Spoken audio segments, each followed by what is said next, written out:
At this point, I'm not even confident saying I've finished the game. I've hit the credits. I feel that's the right way of saying it. What do credits mean anymore in games? Apparently, it's just a story device.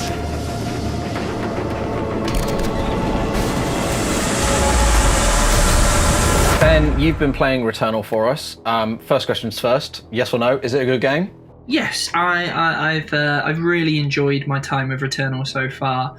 If you're sort of thinking of like recent games that it's relatively similar to, Hades obviously springs to mind. I think both games do very similar things, but you know, in terms of the vibe of the game, I think you could look at Control in the way they both tell their stories in quite elliptical ways, slowly feeding you information as well.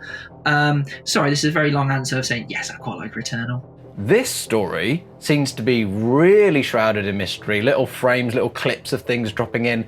But you told me, without any spoilers, there's a lot more to it. It feels like, you know, you're playing a game that is very heavily influenced by Alien. And it's a very literal game.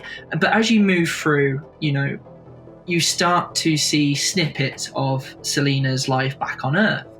Or at one moment in the game, you encounter her house on this planet, and you know it shouldn't be there.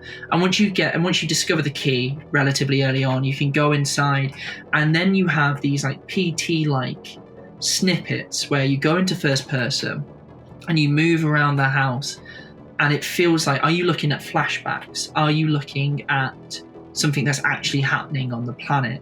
It sort of develops a sense of unease, which I think the story does a very good job of maintaining throughout the time I've played so far. So to be clear, I haven't yet finished the game. I've seen the game's credits, but there's stuff that can happen after that point. So I still feel like there's a lot, you know, I can still discover about the story. And the fact that I'm still there with it after 25 hours means I'm really excited to jump off this call and hop back in. You've finished the game, you're reviewing the game, you've hit the credits, and yet there's still more to discover. At this point, I'm not even confident saying I've finished the game. I've hit the credits. I feel that's the right way of saying it. What do credits mean anymore in games? Apparently, it's just a story device. But are you still feeling challenged in the game?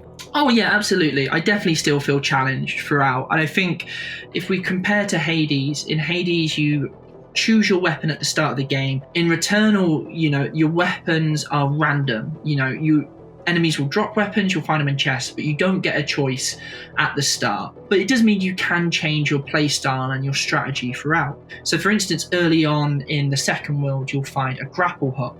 And this now means that not only can you access areas which were previously too high to jump to, but you can actually use it in combat as well. You can move quickly through an area.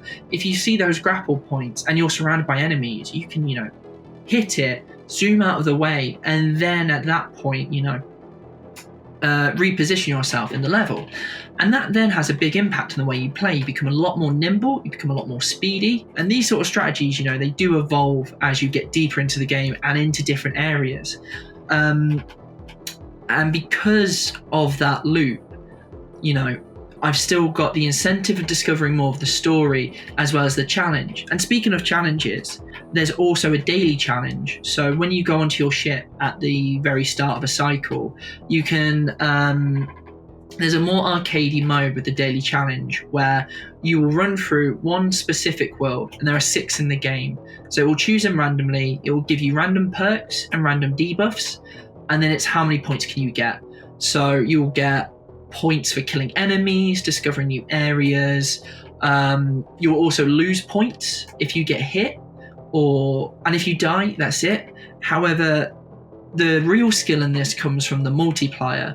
So if you knock out an enemy, your multiplier goes up. You get hit, goes back down to 0. So for real high scoring runs, you have to figure out ways of constantly avoiding damage.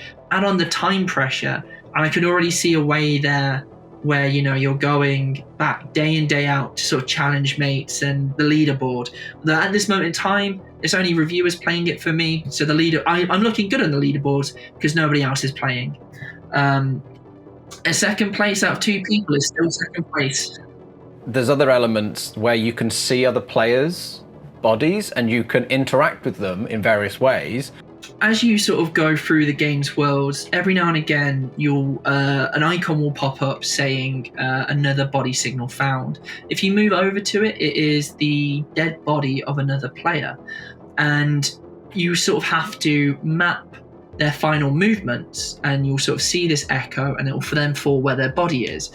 Now, sometimes you'll have a choice: avenge this body, so you then have to take on a high-level enemy, or scavenge their body, which will give you some consumables from what they've dropped. But these two options are tied into the ether consumable. Ether currency. So to scavenge a body, you have to spend ether. To avenge a body, which is really tough. I died a lot in the early stages doing this, but you'll gain ether for it. And it's an interesting way of adding different players into the world. It obviously makes it feel more alive because you know other people are sort of like falling, are dying where you are. And it also means as well that it gives you an extra challenge if you sort of feel like it, or it gives you a little bit of a perk should you not. Now, I say most of the time. There are a couple of times as well where you might find a fallen body and it's been corrupted, so you then have to fight it no matter what. And because it gives you like little details, such as like the PSN ID of the person who died there, it's always worth trying to hunt these out whenever you see them.